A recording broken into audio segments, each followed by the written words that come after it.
வணக்கம் நண்பர்களே, நான் உங்கள் கிரிதர். இன்ஃபினிக்ஸ்ல இருந்து 8999 ரூபா, அதாவது 9000 ருபீஸுக்கு ஒரு ஸ்மார்ட் டிவியை அவங்க லான்ச் பண்ணியிருக்காங்க.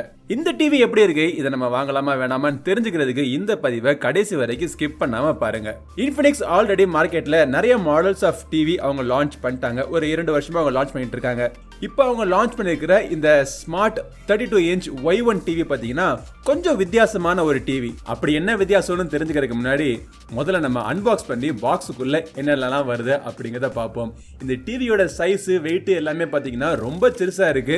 ஒரு சின்ன பிள்ளை கையில கொடுத்தா கூட அன்பாக்ஸ் பண்ணி எடுத்து செட்டப் பண்ணி வைப்பல. அவ்வளவுக்கு லைட் வெயிட்டான ஒரு டிவியை பாக்ஸுக்குள்ள இருந்து நம்ம எடுத்ததுக்கு அப்புறமா அதை வந்து நீங்க டெஸ்க் மவுண்டிங் பண்றதுக்கான ஸ்டாண்ட்ஸ் கொடுத்துருக்காங்க, ஸ்க்ரூஸும் இருக்கு.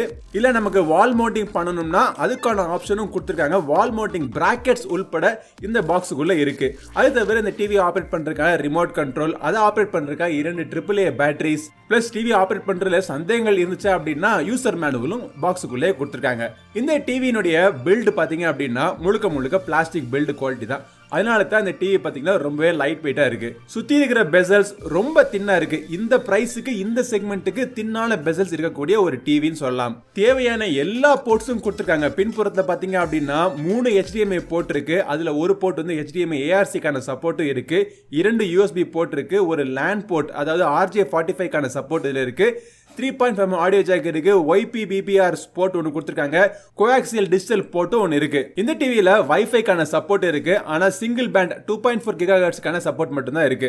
இது வந்து ஒரு ஸ்மார்ட் டிவின்னு சொன்னேன். ஆனா ஆண்ட்ராய்டு டிவி கிடையாது. இதுல ரன் ஆயிட்டு இருக்கிற OS பாத்தீங்க அப்படின்னா லைனக்ஸ் பேஸ்ட் OS. இந்த பட்ஜெட்ல இந்த செக்மெண்ட்ல நம்ம ஒரு ஆண்ட்ராய்டு டிவியை கொண்டாந்து இதுல திணிச்சோம் அப்படின்னா அதோடைய பெர்ஃபார்மன்ஸ் சுமாரா தான் இருக்கும். அதே நேரத்தில் விலையும் பாத்தீங்கன்னா இன்க்ரீஸ் ஆயிரும். ஒரு Linux based light weight OS கொடுத்துருக்காங்க. அஃப்கோர்ஸ் இந்த டிவியில உங்களுடைய ஸ்மார்ட் டிவியோட ஃபங்க்ஷனாலிட்டிஸ்லாம் தவிர ரெகுலரான ஒரு கேபிள் டிவியோ இல்ல செட் டாப் பாக்ஸ் போட்டு கூட நீங்க தாராளமா நீங்க பாத்துக்கலாம். அதுக்கு எந்த பிரச்சனையும் கிடையாது. ஸ்மார்ட் டிவி ஃபங்க்ஷனாலிட்டிஸ்லயும் எந்த பிரச்சனையும் கிடையாது. ஏன்னா தேவையான அப்ளிகேஷன்ஸ், நிறைய அப்ளிகேஷன்ஸ் அவங்க இன்ஸ்டால் பண்ணி கொடுத்துருக்காங்க.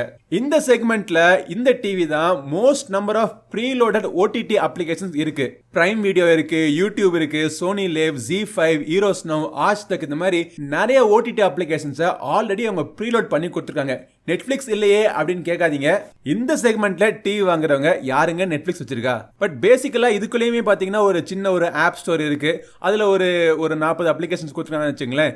இது வந்து ஒரு ஆண்ட்ராய்ட் டிவி இல்லாதனால ஆப்வியஸ்லி இதில் வந்து கூகுள் அசிஸ்டன்ட்லாம் ஒர்க் ஆகாது. ஆனால் இதில் வந்து கண்டிப்பாக குரோம் கேஸ்ட் சப்போர்ட் பண்ணுது. உங்கள் மொபைல் ஃபோனை குரோம் கேஸ்ட் சப்போர்ட் பண்ணுறதுக்காக ஒரு தனி அப்ளிகேஷன் இன்ஸ்டால் பண்ணி கொடுத்துருக்காங்க. இதன் மூலமாக உங்களுடைய ஆண்ட்ராய்ட் மொபைல் ஃபோனாக இருக்கட்டும், ஏன் iOS மொபைல் ஃபோனு கூட கேஸ்ட் பண்ணுற மாதிரி ஃபீச்சர்ஸ் கொடுத்துருக்காங்க. டெஸ்ட் பண்ணி பார்த்ததுல பிரைம் வீடியோ ஒர்க் ஆகுது, யூடியூப் ஒர்க் ஆகுது, சோனி லேவ், Z5 எல்லாமே தாராளமாக ஒர்க் ஆகுது. ஃபாஸ்ட்டாக ரெஸ்பான்சிவாக ஒர்க் ஆகுது. டிவியை ஆன் பண்ணுறதுக்குமே பார்த்தீங்கன்னா ஸ்விட்ச் ஆன் டைம் வந்து ரொம்ப ஃபாஸ்ட்டாக இருக்கு. இந்த டிவியினுடைய டிஸ்பிளேக்கு நம்ம வருவோம். இது வந்து ஒரு 32 இன்ச் டிவின்னு சொல்லியிருந்தேன். HD டிஸ்பிளே கொடுத்துருக்காங்க. டிவியினுடைய பிரைட்னஸ் 250 nit பிரைட்னஸ் கொடுத்துருக்காங்க. இது வந்து ரொம்ப ஒன்று ஹையான பிரைட்னஸ் சொல்ல மாட்டேன். ஆனால் இந்த சைஸ் டிவிக்கு அது போதுமானது. HLG சிக்னலுக்கான சப்போர்ட் இதில் இருக்கு. ஸோ உங்களுக்கு கலர் மற்றும் ஷார்ப்னஸ் நல்லாவே இருக்கு. இந்த 9000 ரூபாய்க்கு 32 இன்ச் HD டிவி தவிர கூட ஒரு 2000 போட்டு ஒரு ஃபுல் HD டிவியை அவங்க லான்ச் பண்ணியிருந்தாங்கன்னா சூப்பரா இருந்திருக்கும்ல. சரி, இருக்கிறத வச்சு நம்ம பார்ப்போம். டிஸ்பிளே நல்லா இருக்கு, வியூயிங் ஆங்கிள்ஸ் நல்லா இருக்கு, போதுமான பிரைட்னஸ்.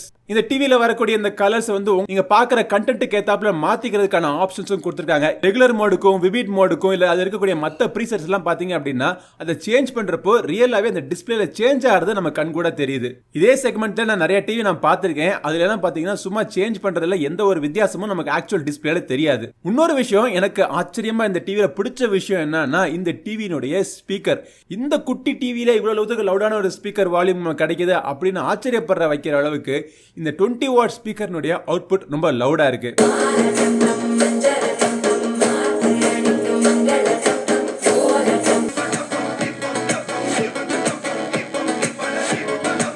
தெரியுதா? Yes. 500 ரெஸ்கியூ சார்பாக ட்ரெயின்டு ஸ்கூபா டிரைவர்ஸே ஒரு ஒரு ரெஸ்கியூ டீம்னு நாங்கள் இருந்துகிட்டே இருக்கு. டால்பி ஆடியோ இதெல்லாம் இருக்கு அப்படிங்கிறாங்க. நிறைய ப்ரீசெட் இருக்கு. அந்த ப்ரீசெட்லாம் பார்த்தீங்கன்னா ஓரளவுக்கு நல்லாவே ஒர்க் ஆகுது.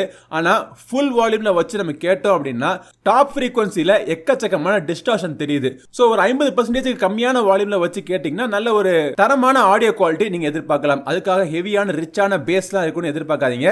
இந்த செக்மெண்ட் டிவியில் உங்களுக்கு என்ன சவுண்ட் குவாலிட்டி கிடைக்குமோ அதை விட ஒரு 10% பெட்டராகவே இந்த டிவியில் கிடைக்குது. ஒரு லோ பட்ஜெட் செக்மெண்ட்ல நம்ம வந்து இந்த 32 இன்ச் டிவிக்கு மேலே ஒரு டிவி வாங்க முடியாது அப்படிங்கிற ஒரு கட்டாயத்தில் நீங்க இருந்தீங்க அப்படின்னா தாராளமா இந்த டிவி நீங்க பரிசீலனை பண்ணலாம். சர்வீஸ் சென்டர் சப்போர்ட் இதெல்லாம் இருக்கான்னு பார்த்து நீங்க முடிவு பண்ணிக்கங்க வாங்கலாமா வேணாமாங்கிறது. பட் டிவியோட குவாலிட்டியை பொறுத்த வரைக்கும் இந்த பிரைஸுக்கு டபுள் தம்ஸ் அப். இந்த வீடியோ பிடிச்சிருச்சுன்னா லைக் பண்ணுங்க. நம்ம சேனலுக்கு சப்ஸ்கிரைப் பண்ணாதவங்க சப்ஸ்கிரைப் பண்ணிட்டு கூடவே இருக்கிற பெல் பட்டனை பிரஸ் பண்ணுங்க.